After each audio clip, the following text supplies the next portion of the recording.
As motocicletas podem representar muito mais que meras ferramentas de transporte. Algumas são sinônimo de liberdade, prazer, status, desejo, e como o Brasil é um dos maiores mercados do mundo, é natural que alguns modelos nos marcaram de forma especial. Vamos relembrar mais uma vez alguns modelos icônicos, não só no Brasil, mas também no mundo. Selecionamos alguns modelos para que você recorde ou até mesmo conheça, assim como eu também. Bem-vindo ao canal Conhecimento, o seu canal de curiosidades aleatórias aqui no YouTube. No vídeo de hoje, motos que marcaram época, parte 6. Vale ressaltar que as imagens aqui exibidas não seguem uma regra, são apenas de caráter ilustrativo. Sua opinião, sua dica é sempre bem-vinda. Vale ressaltar também que as informações faladas aqui são retiradas de sites especializados em motos, portanto não é nossa opinião. CB125. Vamos falar agora da moto que deu origem à CG125.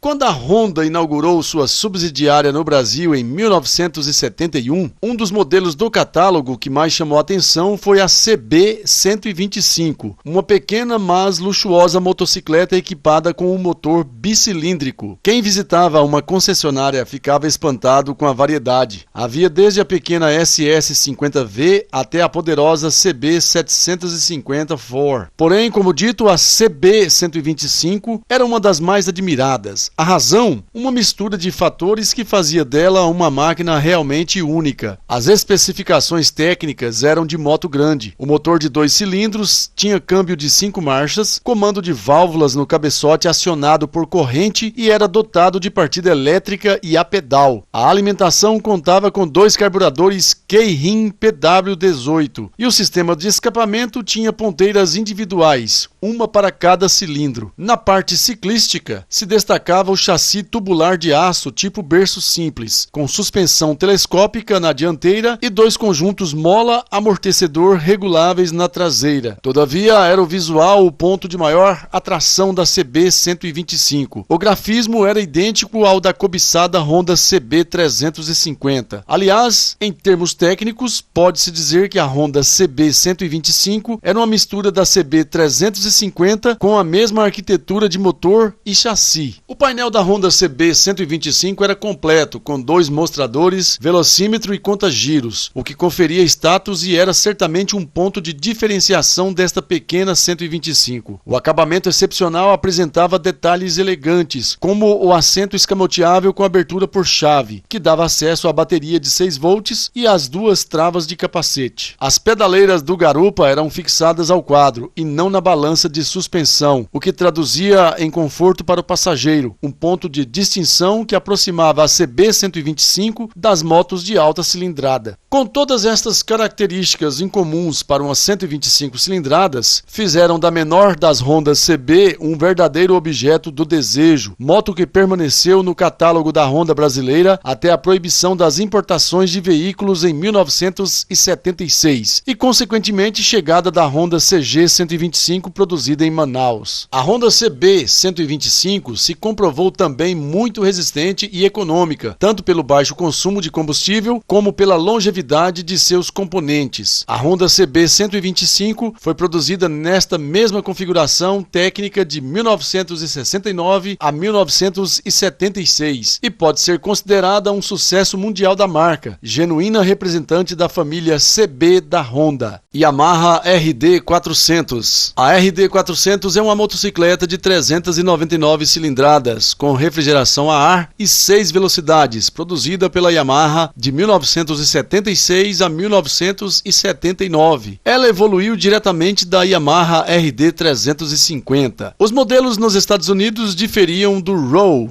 tendo um tanque menor com formato ligeiramente diferente e só tinha pontos de ignição até a introdução do RD400 Daytona. A série RD foi descontinuada nos Estados Unidos devido a novas regras de emissões no início dos anos 80, quando o último modelo era a renomeada motocicleta RZ350 refrigerada a água. A série RD continuou a ser vendida no resto do mundo até o final dos anos 80. A RD400 veio com um sistema de luz de autocancelamento exclusivo que media os pulsos do velocímetro depois que as luzes indicadoras eram ativadas. Além disso, por conveniência, não exigia combustível pré-misturado no tanque, pois vinha com uma bomba de óleo de 2 tempos que fornecia a quantidade apropriada de óleo quando o acelerador era acionado. Os freios eram a disco único na frente e atrás. Eles eram opcionais no modelo RD400C, pois vinham de fábrica com rodas raiadas e freio traseiro a tambor. A RD400C foi a primeira motocicleta de um grande fabricante a ser equipada com rodas fundidas. Em 1978, a RD400Z foi equipada com uma unidade de ignição eletrônica de descarga de capacitor, o famoso CDI, bem como rodas fundidas com raios mais finos, uma nova posição de pedaleira e algumas pequenas modificações no motor com revisões nas portas dos cilindros e especificações do carburador. A RD400 é uma motocicleta esportiva clássica construída para a estrada. A RD400 também apresentava o primeiro uso de um motor de arranque elétrico pela Yamaha. Ela foi tão bem projetada que ainda hoje é popular entre os motociclistas de modelos esportivos clássicos. Suzuki Intruder 125. Sabemos que a família Intruder da Suzuki possui vários modelos, incluindo a VS 1400, a Intruder VL 1500, Intruder VS 800 e até mesmo a Intruder 250. E nesse vídeo vamos destacar apenas o modelo 125. Entretanto, você certamente já se deparou com a Suzuki Intruder 125 pelas ruas brasileiras. Com proposta diferenciada e preço mais baixo, o modelo foi um fenômeno de vendas da marca japonesa no Brasil. A Intruder 125, além de ter sido o menor e mais barato modelo da linha Intruder da Suzuki no país, também foi o último a chegar por aqui. Para acompanhar o sucesso da irmã maior Intruder 250, o modelo 125 chegou em junho de 2002. A motocicleta chamava atenção por não apostar no estilo street, assim como suas rivais Honda CG 125 e Yamaha YBR 125. Na realidade, a Intruder 125 já era oferecida há tempos no Japão. Foi lançada por lá em 1982 como Suzuki GN 125. O nome Intruder 125 foi usado somente no mercado brasileiro justamente para atrelar a imagem do modelo às motocicletas custom maiores da linha da Suzuki por aqui.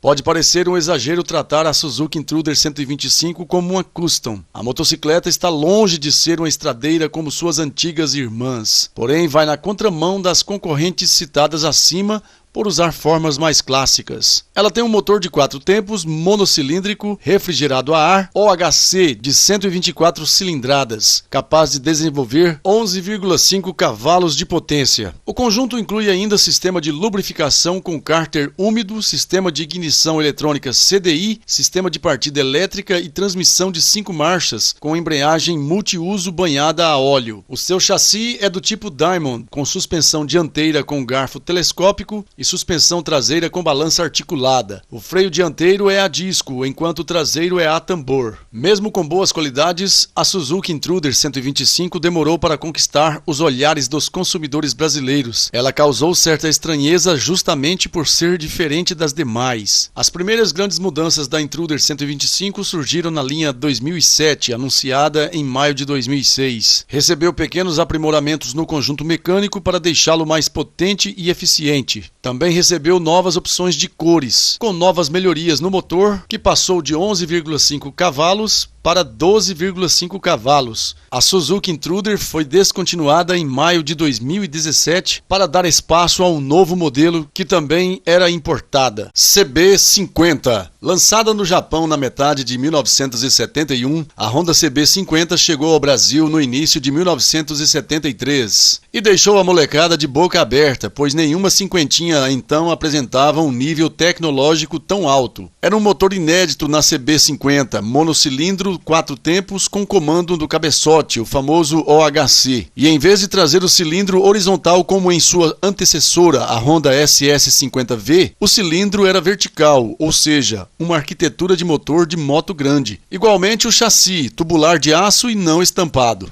O escape também chamava atenção por seu formato de megafone, e o mesmo valia para o banco, curtinho e com uma leve elevação na porção final. O tanque de combustível com 7 litros de capacidade era estreito e comprido, o que dava à CB50 um ar de total esportividade. Mesmo com todos esses itens tecnologicamente avançados para umas 50 cilindradas, o componente mais atraente da CB50 era o painel de instrumentos, com 2 mostradores circulares, um velocímetro com escala até 120 km por hora à esquerda e contagiros à direita, no qual a faixa vermelha ia dos 11 aos 12.000 RPM. Nenhuma cinquentinha naquele tempo tinha um painel desse tipo e que era completado por um padrão de acabamento afinado com o das Honda mais poderosas. Aliás, quando exposta ao lado da CB750, a CB50 deixava claro que, apesar das dimensões menores, o DNA era o mesmo. Quanto ao desempenho, a Honda CB50 também se destacava com seus 6 cavalos de potência, sendo mais do que suficientes para um pouco mais de 80 kg de peso a seco. Outro ponto alto do modelo era o câmbio de 5 marchas, cuja precisão dos engates se tornou uma referência da categoria. A CB50 permaneceu à venda de 1973 até 1976, formando uma geração de jovens motocicletas que se tornaram extremamente exigentes em virtude das qualidades desta pequena Honda, entre as quais também estava a proverbial confiabilidade da marca. Quando as importações de veículos no Brasil foram proibidas, os clientes tomaram um susto. Decisões governamentais acabaram com a CB50 e o restante da linha foi substituída por uma grande notícia, a da inauguração da fábrica da Honda em Manaus, o que resultou no grande crescimento do mercado da motocicleta no Brasil. E como se dizem,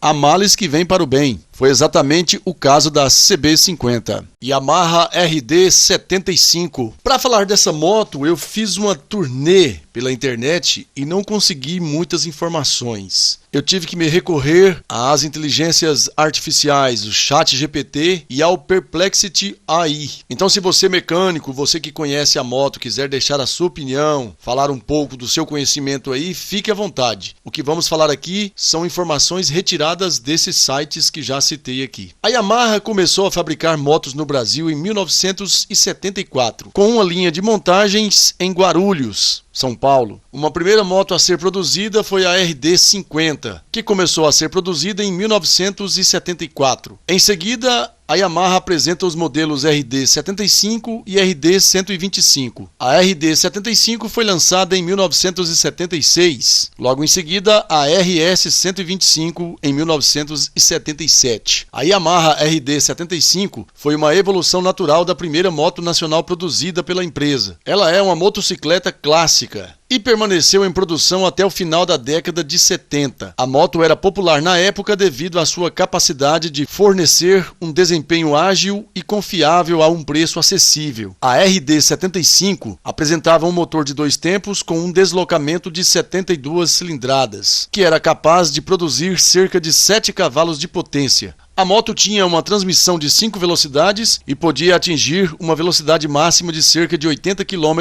por hora. A Yamaha RD75 foi projetada para ser uma moto de corrida de baixo custo, mas também se tornou popular entre os pilotos de rua, que queriam uma moto ágil e fácil de manusear. Seu design compacto e leve a tornava uma moto ideal para manobras em estradas sinuosas e ruas movimentadas. A Yamaha RD75 é, sem dúvida, também mais uma grande moto que marcou época, para você que gosta de muita nostalgia.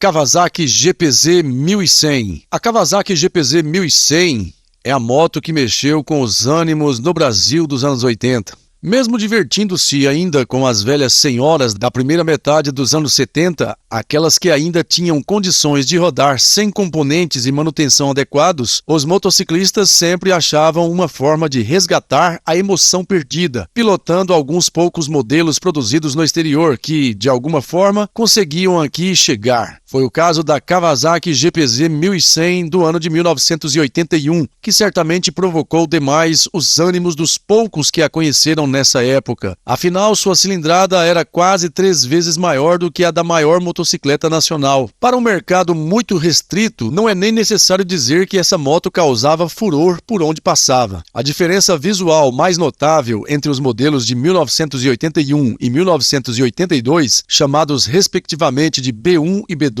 é a carenagem do farol na mais nova, que trazia consigo um novo painel de instrumentos. Além da evolução funcional, o novo painel foi foi resultado de um novo sistema de injeção eletrônica de combustível, que na B2 passou a ser digital e pôde contar com um marcador de nível de combustível de cristal líquido, em vez do ponteiro analógico da B1. Outra diferença era o cromo preto do motor da B2, de acabamento mais refinado do que a pintura na cor preto fosco do motor da B1. Ainda hoje, a Kawasaki GPZ 1100 impressiona por suas qualidades. As potências de 108 cavalos na B1 e 109 cavalos na B2 eram bem altas na época para uma motocicleta de passeio, permitindo que a GPZ 1100, de acordo com dados do fabricante, acelerasse de 0 a 100 km por hora em 3,6 segundos. O motor de 4 cilindros em linha refrigerado a ar tinha 1.089 cilindradas e 2 válvulas por cilindro. Com o recente aumento de interesse pelas motocicletas japonesas dos anos 70 e 80, a Kawasaki GPZ 1100, que foi produzida apenas entre 1981 e 1982, é uma forte candidata a fazer parte das melhores coleções de motocicletas do mundo. E é isso aí, meus amigos. Falamos aqui de mais algumas motos que marcaram época. Se você gostou do vídeo, deixe o seu like e faça sua inscrição. As informações aqui faladas são retiradas de sites especializados em motocicletas. Fique à vontade para comentar, deixar a sua dica e, claro, também o seu elogio. Meu muito obrigado e até um próximo vídeo.